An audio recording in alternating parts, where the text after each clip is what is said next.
Hello students, you are watching YouTube channel of GMD Arts BW Commerce and Science College Sinnar. I am Professor Gurule CE. I am an assistant professor of English of the Department of English of this college. First of all, I welcome all the students of FY BHOK and let me congratulate all of you for selecting a degree course in vocational. विद्यार्थी मित्रांनो, मी तुमचं विशेष करून अभिनंदन करतो. कारण आपण पारंपरिक पदवीपेक्षा वेगळा व्यावसायिक पदवी कोर्स निवडलेला आहे आणि म्हणून मी तुम्हाला निश्चितपणे धन्यवाद देतो. आपल्याला कम्युनिकेशन स्किलच्या अंतर्गत बेसिक ग्रामर ऑफ इंग्लिश पासून आपल्याला सुरुवात करायची आहे. कारण ज्यावेळेस आपण कम्युनिकेशन स्किल्स शिकणार आहोत त्यावेळेस तुम्हाला वाक्यरचना करता आली पाहिजे, इंग्रजीमध्ये प्रश्न विचारता आला पाहिजे, इंग्रजीमध्ये विचारलेल्या प्रश्नाचं उत्तर देता आलं पाहिजे आणि म्हणून तुम्हाला बेसिक ग्रामर मी शिकवणार आहे. So let us start. पहिला प्रश्न आहे, where does English grammar begin? इंग्रजी व्याकरणाची सुरुवात कोठे होते? You must know that. कारण आतापर्यंत आपण अनेकदा वेगवेगळ्या वर्गामध्ये असताना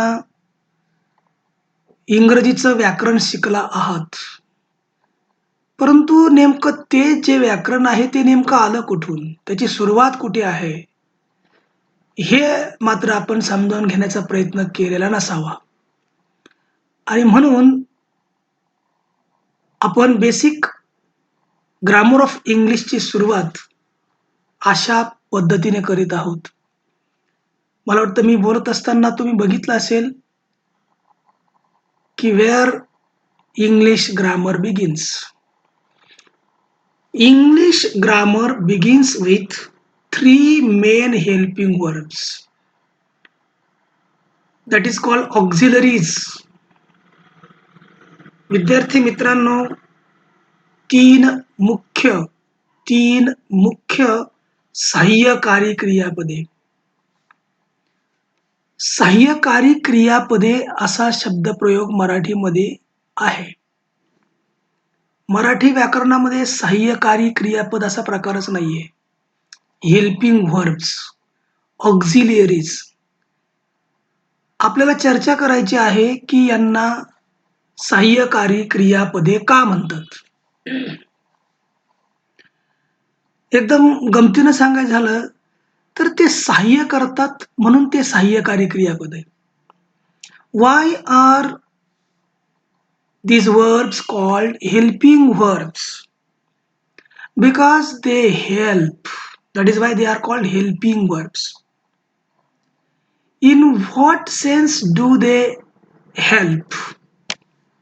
कोणत्या बाबतीत ते मदत करतात? आपल्याला इंग्रजीमध्ये निगेटिव्ह सेंटेन्स तयार करायचं असतं. नकारार्थी पण बोलता आलं पाहिजे, नाही पण म्हणता आलं पाहिजे, प्रश्न विचारता आला पाहिजे, प्रश्न दोन प्रकारचे विचारता आले पाहिजे आणि ह्याच गोष्टींसाठी आपण या वेगवेगळ्या सहाय्यकारी क्रियापदांची मदत घेतो, म्हणून त्यांना सहाय्यकारी क्रियापद म्हणतात, हेल्पिंग व्हर्ब म्हणतात. So, which are the three main helping verbs in English? The three main helping verbs in English are: the first is to do, the second is to be, the third is to have. So, to do has 5 forms: do, does, did, shall, and will. To be has 5 forms: am, is, are, was, were. And to have has 3 forms: have, has, had. मला ह्या ठिकाणी हे clear करायचं आहे की या 3 helping व्हर्ब्सला main helping verbs का म्हणायचं? मराठीमध्ये मूळ सहाय्यकारी क्रियापदे. मूळ सहाय्यकारी क्रियापदे यांना का म्हणायचं? It's very interesting to understand, it's very interesting to know. तसंच गंमत तुम्हाला सांगतो बघा. डू, टू डू किंवा डू हा मेन हेल्पिंग वर्ब आहे. ओके. डज हा डूचा फॉर्म आहे. डीड हा सुद्धा डूचा फॉर्म आहे. शाल हा सुद्धा डूचा फॉर्म आहे. विल हा सुद्धा डूचा फॉर्म आहे. म्हणून हे मूळ आहे आणि ह्या फांद्या आहेत. दुसरी एक कन्सेप्ट तुम्हाला सांगतो. समजा तुम्हाला ह्या मूळ क्रिया म्हणजे ह्या क्रियापदांना आयएनजी फॉर्म लावायचा असेल, आयएनजी प्रत्यय जोडायचा असेल, तुम्ही कधी ऐकलंय का डजिंग? डजिंग कधी ऐकलं का? डजिंग कधी ऐकलंय का? डिडिंग नाही ना. So doing is right. म्हणजे मूळ हेल्पिंग वर्बलाच डुईंग लागतो. आता दुसरं बघा, टू बी. टू बी ची 5 रूपं आहेत: एम, इज, आर, वॉज आणि वेअर. पण ह्यात 5ही हेल्पिंग व्हर्बचं मूळ आहे बी. कारण तुम्ही कधी ऐकले का एमिंग, इजिंग, आरिंग? नाही ना. मग बीइंग ऐकलंय? बीइंग, कारण बीलाच आयएनजी लागतो. म्हणून मित्रांनो याला मूळ रूप म्हणतात. इतकं बारीक सुरुवात असते इंग्रजी ग्रामरची. त्याच पद्धतीनं to have. To have has 3 forms: have, has आणि हॅड. आता तुम्ही कल्पना करा, हॅविंग बरोबर आहे, हॅविंग चालतं, पण हॅझिंग ऐकलंय कधी? हॅडिंग ऐकलंय कधी? नाही. म्हणून यांना या 3 हेल्पिंग वर्ब्सला मेन हेल्पिंग वर्ब्स असं म्हणतात. दुसरा एक क्रायटेरिया तुम्हाला सांगतो. तुम्हाला माहिती आहे टू प्लस V1 ज्याला आपण इन्फिनिटिव्ह म्हणतो, म्हणजे टू गो, टू प्ले, नाही का. तर टू हा हे प्रिपोजिशन V1 लाच लागतं. तुम्ही ऐकलं का कधी टू इज किंवा टू डीड किंवा टू हॅज? कधीच नाही. टू डू बरोबर आहे. I want to do this work. He wants to be a doctor, like that. Or he has to have the dinner, like that. म्हणजे to has कधीच नाही, to had कधीच नाही, to wear कधीच नाही. That is why these 3 helping verbs are called main verbs. So what you have to do? You have to learn the proper uses of these 13 helping verbs in English. And if you learn the proper uses of above 13 HV or helping verbs in English, you will learn to construct grammatically correct sentences in English. So let us begin. So use of 3 main helping verbs in tenses. So let us learn the uses of these main helping verbs and their forms with English tenses. See this. How many tenses are there in English? You know 12. इंग्रजीमध्ये 12 काळ आहेत हे तुम्हाला अगदी लहानपणापासून माहिती आहे. परंतु ते 12 काळ आपल्याला पटकन सांगता येत नाही. इवन the adults,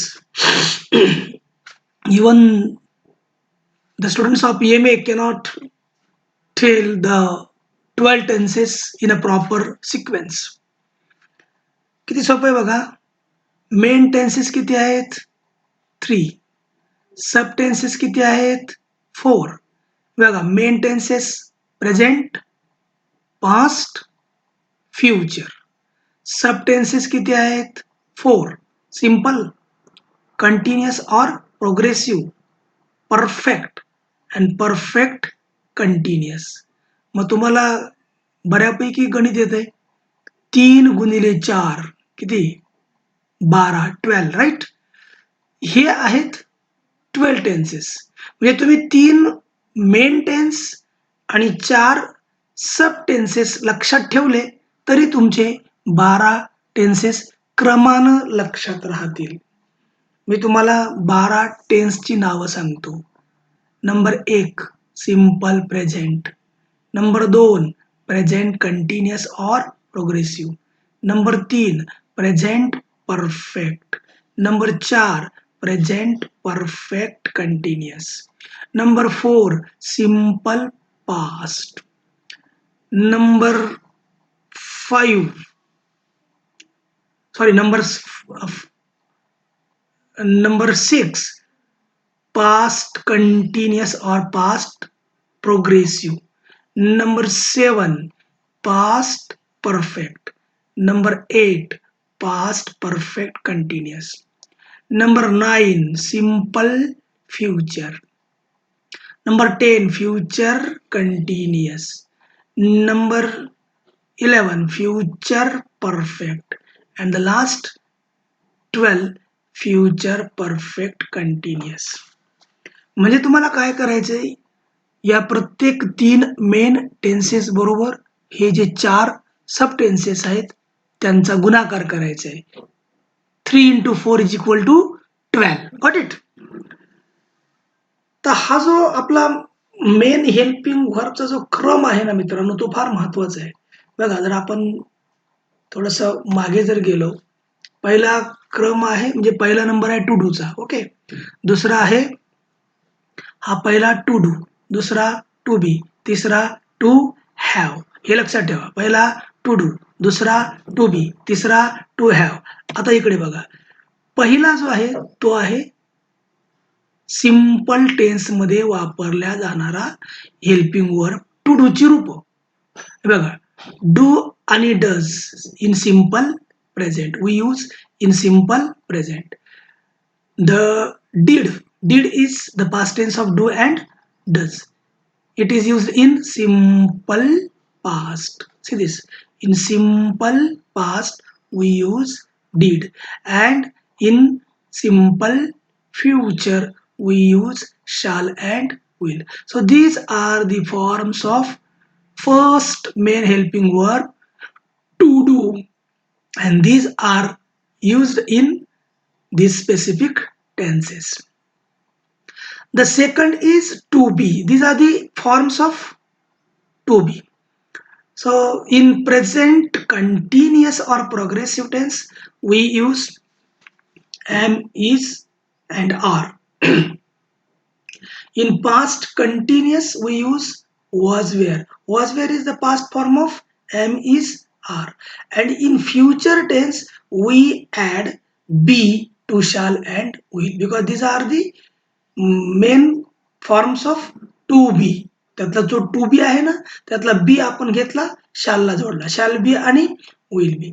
आता उदाहरणार्थ तुम्हाला सांगतो, I will be going to America. That is correct. I will going wrong, कारण बी वापरल्याशिवाय तुम्ही पुढे V1 प्लस ING वापरू शकत नाही. I will be going is correct. किंवा शी शॅल बी प्लेइंग, बी वापरल्याशिवाय तुम्हाला ते बोलता येणार नाही.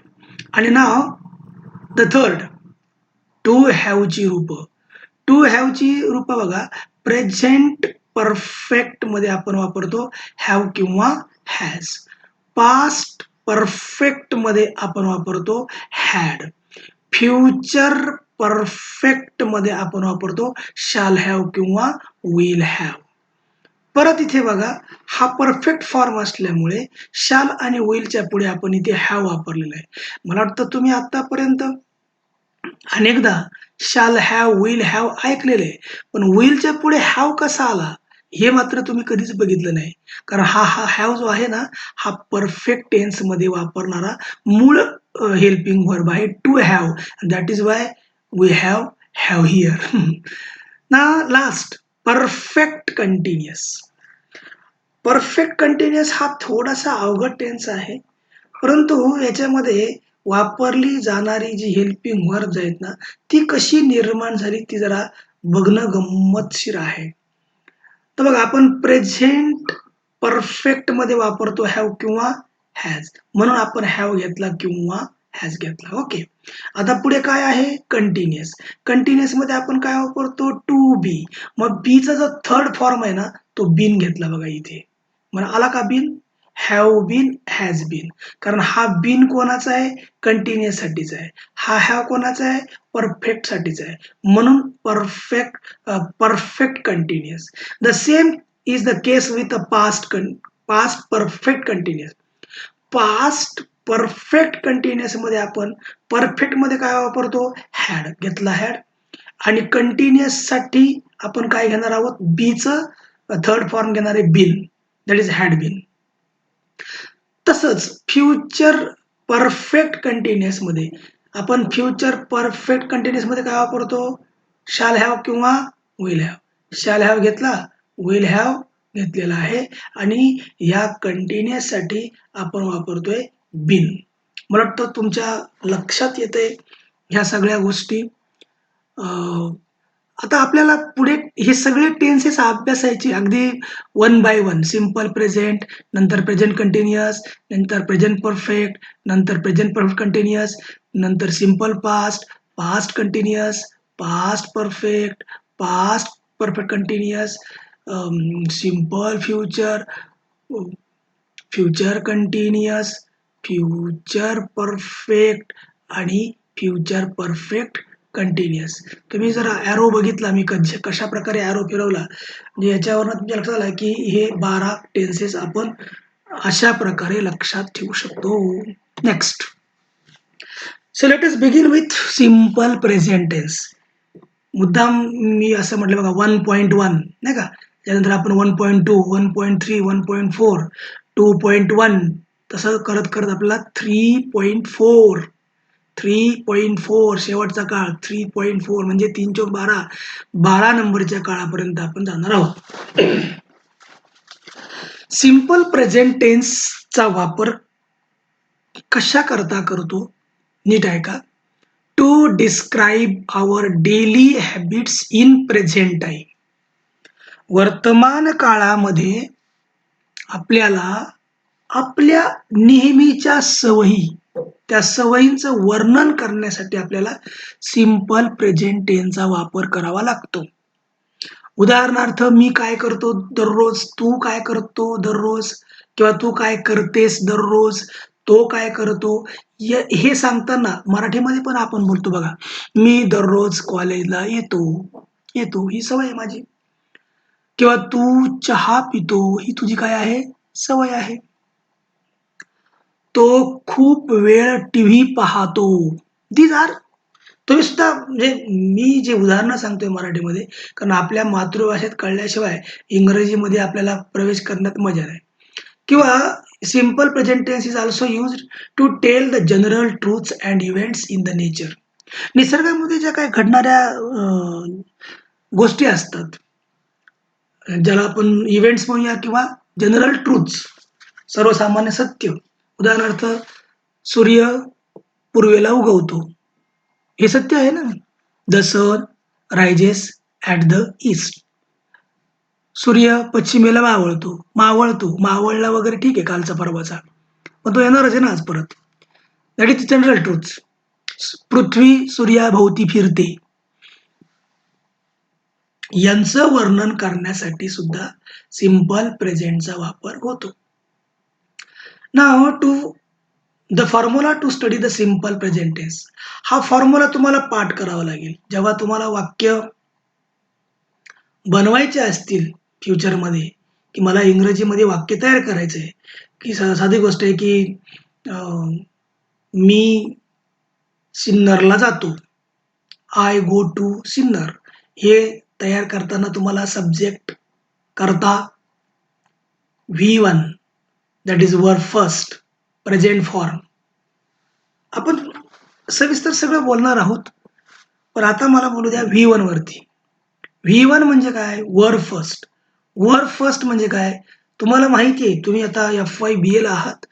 एफ-वाय बी-व्होकला आहात म्हणजे फर्स्ट इयरला आहात सीनियर कॉलेजमध्ये. 13 वर्ष झाली तुम्हाला इंग्रजी शिकताय तुम्ही. की प्रत्येक क्रियापदाला 3 फॉर्म्स असतात. उदाहरणार्थ गो, वेंट, गॉन. गो V1, went V2, gone V3. सोपं सांगू? कॉल, कॉल V1 आहे. Called V2, called V3. म्हणजे आपल्याला V1 बरोबर या ठिकाणी ग्रामर बघायचं आहे. तुम्हाला जेवढे माहिती असतील ना, तुम्हाला माहिती आहे, मला माहिती आहे. तुम्हाला कम माहिती आहे, गो, ड्रिंक, ईट, रीड, राईट असे भरपूर मेन वर्ब्स तुम्हाला माहिती आहे. मग त्यांचा वापर करूनच आपल्याला ग्रामर शिकायचं आहे, इंग्लिश शिकायचं आहे, टेन्सेस शिकायचे. त्याच्यानंतर ऑब्जेक्ट. ओ म्हणजे काय? ऑब्जेक्ट. ऑब्जेक्ट म्हणजे काय? ऑब्जेक्ट म्हणजे कर्म. कर्म म्हणजे काय? कर्त्याच्या कृतीचा परिणाम ज्याच्यावरती होतो त्याला म्हणायचं कर्म. कर्त्याच्या कृतीचा परिणाम ज्याच्यावरती होतो ते असतं कर्म. आता उदाहरणार्थ मी आंबा खातो. I eat a mango. I कोण आहे? सब्जेक्ट. काय करतो? खातो. खातो काय आहे? V1. आणि मँगो आहे ऑब्जेक्ट कर्म. कारण माझ्या खाण्याच्या कृतीचा परिणाम आंब्यावरती झाला. आंबा राहिला का? अगदी साल वगैरे काढली आपण, कोय बाजूला फेकली नाही का? आणि तो आपण खाल्ला म्हणजे आपल्या खाण्याचा परिणाम आंब्यावरती झाला म्हणून आंबा हे काय आहे? ऑब्जेक्ट आहे, कर्म आहे. असे अनेक उदाहरण आपण घेऊया. मी दरवाजा लावतो. I close the door. I कोण आहे? सब्जेक्ट. लावतो म्हणजे लावणे. V1 आहे लावणे. आणि काय लावतो मी? दरवाजा. दरवाजा काय झालं? ऑब्जेक्ट, कर्म. का? कारण माझ्या लावण्याचा परिणाम दरवाजावरती झाला. दरवाजा उघडा होता तो बंद झाला. दुसरा पार्ट आहे सी. सी म्हणजे काय? कॉम्प्लिमेंट. कॉम्प्लिमेंट म्हणजे काय? पूरक वाक्य. पूरक वाक्य म्हणजे काय? That is not the object. कारण त्याचा पॅसिव्हाइज होत नाही. परंतु हे लक्षात घ्या कॉम्प्लिमेंट म्हणजे पूरक घटक आणि पूरक घटकाशिवाय वाक्य पूर्ण होत नाही. आता मी तुम्हाला उदाहरण सांगतो. तुम्ही फक्त I am happy. I am happy याच्यामध्ये तुम्ही जर हॅपी नाही बोलला तर आय एमला काहीच अर्थ नाहीये. किंवा सी लुक्स वरीड.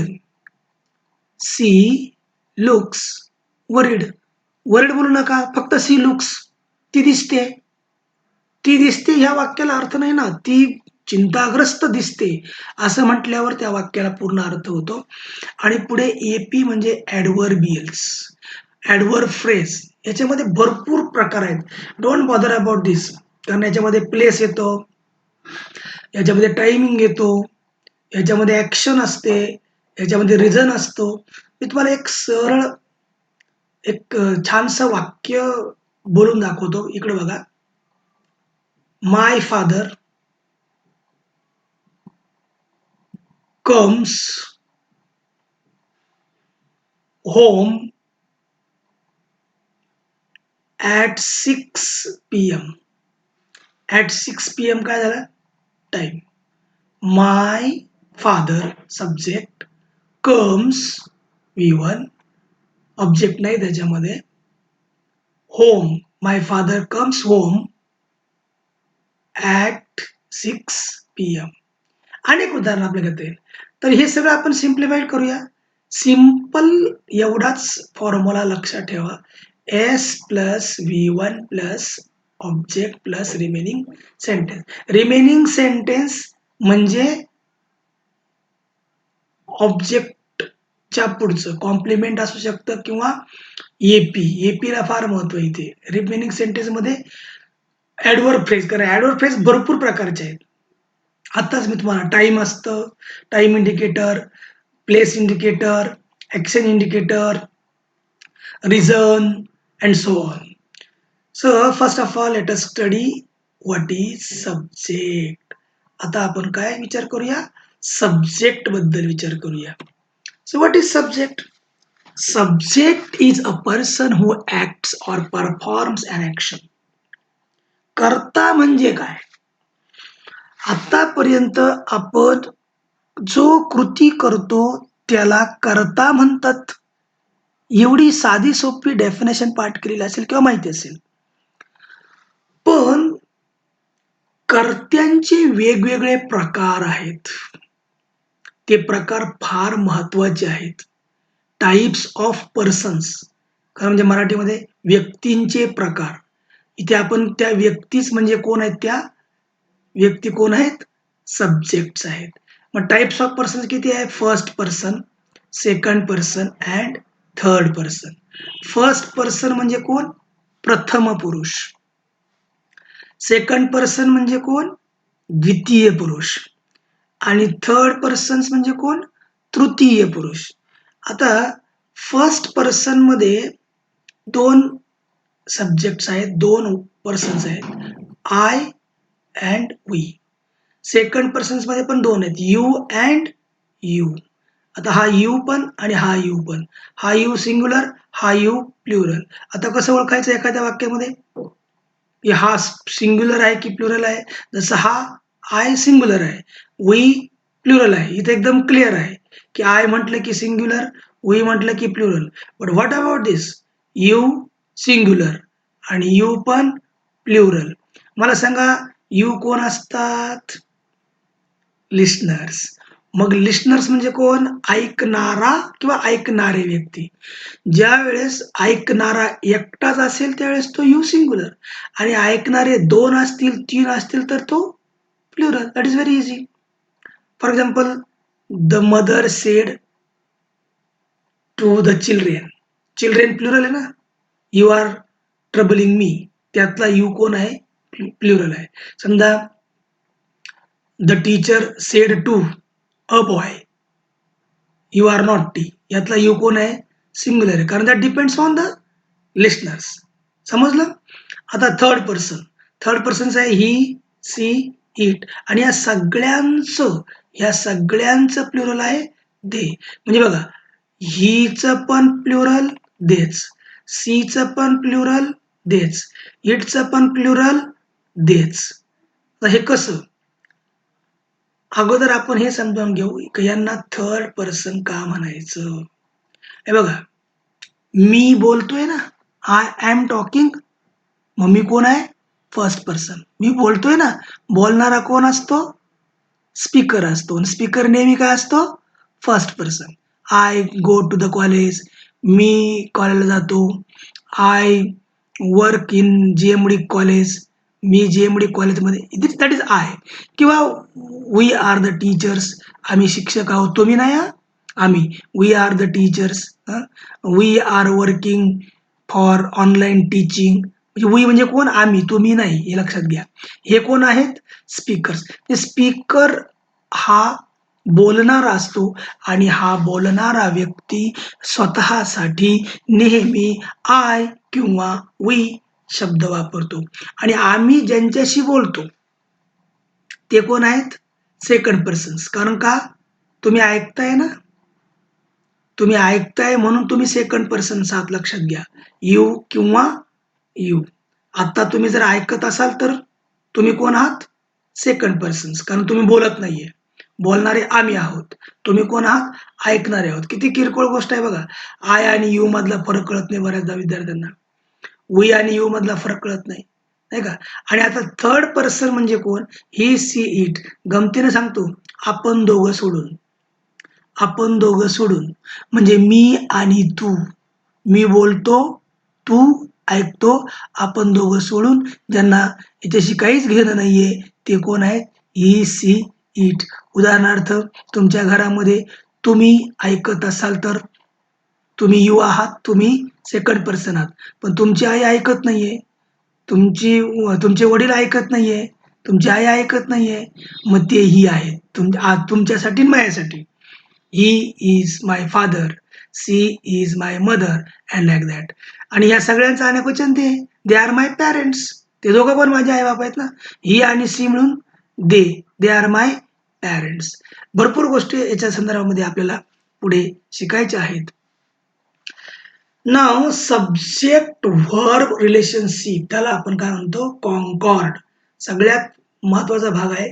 आता पुन्हा एकदा बघा. First person speaker, second person listener, third persons आणि मी मुद्दाम ते पुन्हा रिपीट केले. See the sentence. I play cricket. We play cricket. I read a letter. We cross the river. मला वाटतं तुम्ही हा फॉर्म्युला लक्षात घ्या. हा फॉर्म्युला बघा. S plus V one plus object plus remaining sentence. इथे आय काय आहे? सब्जेक्ट. प्ले काय आहे? V one. क्रिकेट काय आहे? ऑब्जेक्ट. यू काय आहे? सब्जेक्ट. ड्रिंक काय आहे? V one. कॉफी काय आहे? Object. We cross the road. We काय आहे? सब्जेक्ट. क्रॉस काय आहे? V one. The river sorry the river. The river हे काय आहे? कॉम्प्लिमेंट. का? कारण आपण नदीवरती क्रॉस जरी केला तरी नदीवरती काही परिणाम करू शकत नाही. These are the intransitive verb. अकर्मक क्रियापद ज्यांना आपण म्हणतो तो भाग आपण नंतर पाहणार आहोत. Second persons. You play cricket. तू क्रिकेट खेळतो. You drink coffee. तू चहा पितो किंवा तू चहा पिते. परत गोंधळ. हा यू जो आहे ना हा मेल पण असू शकतो, फिमेल पण असू शकतो. कारण that depends on the listener. ऐकतोय का ऐकते? जर तो ऐकतो असेल तर यू आर मेल. तू जर ऐकत असशील तर तू आहे म्हणजे ऐकतेस का? तर तू आहे फिमेल. आणि हे सगळे प्लुरल आहे. You play cricket, you work together. तुम्ही क्रिकेट खेळता, तुम्ही सगळे एकत्र काम करतात अँड सो ऑन. सगळ्यात महत्वाचा नियम आहे थर्ड पर्सनचा बघा. He plays cricket. She plays cricket. It plays cricket. इथे हा जो रेड मार्क आहे हा फार महत्वाचा आहे. म्हणजे आपण राजू ऐवजी ही शब्द वापरतो किंवा राणी ऐवजी शी शब्द वापरतो किंवा अ बर्ड ऐवजी इट शब्द आपण वापरतो. पण यांच्या बरोबर जे V1 तुम्ही घेणार आहात ना हे V1 त्या V1 ला तुम्हाला काय करायचं आहे? सांगा काय करायचं आहे? यस प्रत्यय लावायचा आहे. तुम्ही ही प्ले म्हणू शकत नाही. दे जरी थर्ड पर्सन आहेत पण ते प्लुरल आहेत ना. मग the boys, the friends play cricket. इथे नाही. इथे. मग तो जो नियम आहे ना तो नियम बघा पुढे दिलाय बघा मी. The most important rule.